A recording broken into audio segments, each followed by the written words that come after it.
할아버지는 2번 죽었습니다. 첫 번째는 밤 8시 바닥이 피로 흥건해질 만큼의 대량 객혈과 함께였습니다. 두 번째는 경찰 조서 한 장에서였습니다. 지병에 의한 병사, 그 한 줄로 할아버지는 사고도 책임도 진실도 없이 조용히 처리돼 버렸습니다. 경찰은 말했습니다. 그냥 늙어서 죽은 거죠. 보험사는 더 노골적이었습니다. 보험금 타려고 거짓말 하시는 거 아닙니까? 그런데 이상했습니다. 시신에는 분명히 넘어졌다고는 절대 설명되지 않는 흔적이 딱 3가지만 남아 있었거든요. 그 3가지를 맞추는 순간 이 사건은 병사에서 사고사로 완전히 뒤집혔습니다.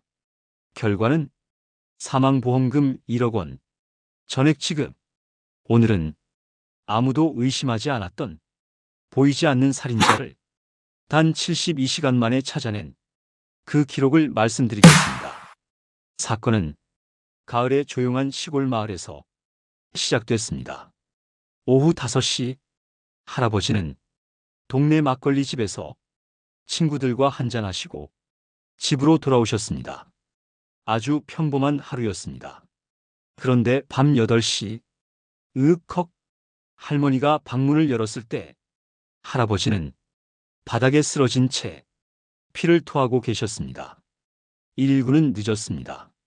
사인은 뇌출혈, 75세 고령, 모두가 안타까운 병사라고 생각했습니다. 하지만 여기서부터 이야기가 꼬이기 시작합니다. 경황이 없던 할머니는 경찰에게 이렇게 말했습니다. 밤 8시에 자다가 갑자기 그랬어요. 이 말 한마디가 할머니를 거짓말쟁이로 만들 줄은 아무도 몰랐습니다. 경찰은 현장 조사도 추가 신문도 없이 단 하루 만에 사건을 종결했습니다. 지병에 의한 병사, 나중에 알았습니다. 담당 형사는 진급 시험을 앞두고 있었고 이 사건은 노인 하나 죽은 점수 안 되는 사건이었습니다. 그 무관심 하나로 한 사람의 죽음은 영원히 병사로 묻힐 뻔했습니다. 장례를 치르고 나서야 할머니는 정신을 차렸습니다. 아니에요. 제가 기억을 잘못했어요. 저녁 6시에 집에 왔을 때 집의 맞은편 축사 앞에서 이미 쓰러져 계셨어요. 하지만 보험사의 반응은 차가웠습니다. 일주일이나 지나서 진술을 바꾼다? 이건 보험 사기 의심 사례입니다. 그 순간 할머니는 유가족이 아니라 잠재적 범죄자가 되어 있었습니다. 솔직히 말하면 저도 처음엔 반신반의했습니다. 객관적으로 보면 보험사의 의심이 더 합리적으로 보였으니까요. 그런데 한 가지가 계속 걸렸습니다.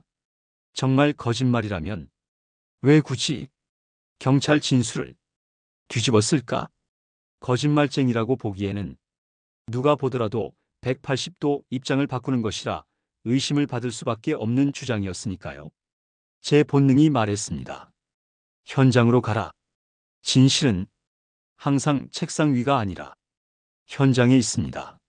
저는 차를 몰아 4시간을 달려 지방으로 내려갔습니다. 그리고 보험사 직원과 함께 할머니에게 인지 부하기법으로 질문을 하였습니다. 인지 부하기법에 따른 대화였습니다. 어떤 혐의자가 거짓을 말하는지 조사하기 위해 다양한 질문을 약간씩 변형해서 질문함으로써 그의 진술이 거짓인지 진실인지를 파악하는 수사기법이었죠. 정확히 몇 시에 집에 오셨습니까? 어디에 쓰러져 계셨습니까? 주변에 무엇이 있었습니까? 거짓말하는 사람은 시선을 피하거나 디테일이 흐릿합니다. 하지만 할머니는 달랐습니다. 저녁 6시에 왔더니 영감님이 축사 앞에 쓰러져 있었어요. 옆에 경운기가 있었고요. 소여물이 실려 있었어요. 술 드시고 비틀거린 줄 알았죠? 만약 할머니 주장이 사실이라면 할아버지는 농업 작업 중 재해를 입은 것이고 이것은 보험금 지급 사유에 해당하는 것이었습니다. 디테일이 너무 구체적이었습니다. 저는 시간을 거꾸로 맞춰봤습니다. 5시 막걸리 집 출발, 오후 5시 10분, 집 도착, 5시 10분에서 5시 30분, 소염물 씻기, 5시 30분에서 6시, 사고 발생 추정, 6시에 할머니가 쓰러져 있던 할아버지 발견, 8시, 뇌출혈 증상 발현. 저는 보험사 직원에게 물었습니다. 이 시간표, 어디가 이상합니까? 아무도 대답하지 못했습니다. 하지만 문제는 물증이었습니다. 술 먹고 넘어진 거 아닙니까? 이제 시신이 말해야 했습니다. 사진 속 시신의 상처를 하나씩 분석했습니다. 그리고 3가지 모순을 찾아냈습니다. 첫 번째, 방어흔이 없습니다. 사람은 넘어질 때 본능적으로 손을 내밉니다. 그런데 손바닥은 너무 깨끗했습니다. 이건 넘어진 게 아니라 튕겨나갔다는 뜻입니다. 두 번째, 상처는 뒤통수에만 집중돼 있습니다. 가을철 평지에서 뒤로 넘어질 확률이 얼마나 될까요? 앞으로 넘어졌다면 이마나 코가 다쳐야 정상입니다. 그런데 왜 뒤통수뿐일까요? 세 번째, 결정적 증거. 오른쪽 눈이 심한 멍.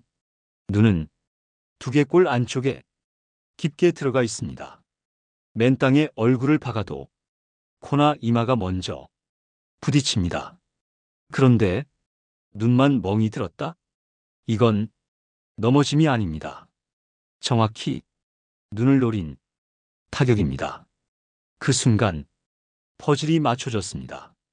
좁은 축사 입구, 급격히 꺾인 진입로, 후진을 위해 끝까지 꺾은 핸들. 범인은 사람이 아니었습니다. 경운기, 핸들이었습니다.